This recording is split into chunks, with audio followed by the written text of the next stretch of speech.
今天花巨资买了2条牛腩来做个5香牛腩。除了牛腩，还有2条葱、2条芫荽、4个干辣椒、1点洋葱，还有1块南姜。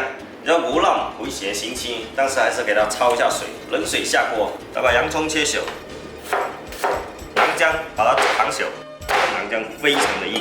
牛腩焯完水，来把它倒出来洗干净。洗干净呢，看得洗干。热到够好重，甩摆。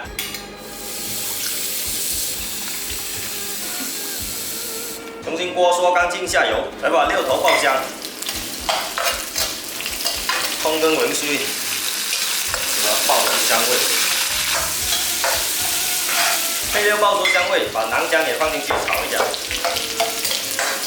稍微炒香，加入1500毫升水，再加入80克鱼露、80克酱油、盐5克。冰糖来几颗，调和一下口感，这个咸度刚刚好。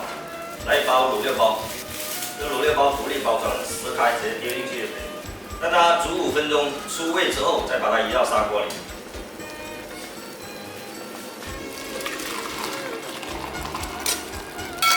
再把肉放进去，真香！一开盖，芒果香。盖上盖子，转小火，让它慢炖1个小时。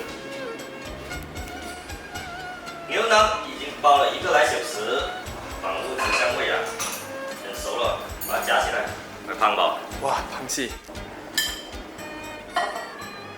闻着很香。哇，真食是够可以啊！肉要大块的吃才过瘾，不要切得太小。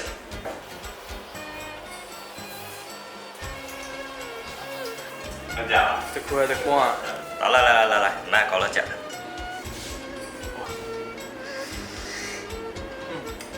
不咸香。5香卤牛腩，1个字香，2个字非常香。下酒菜、下饭菜做它准没错，跟汤汁一起还可以拌饭吃。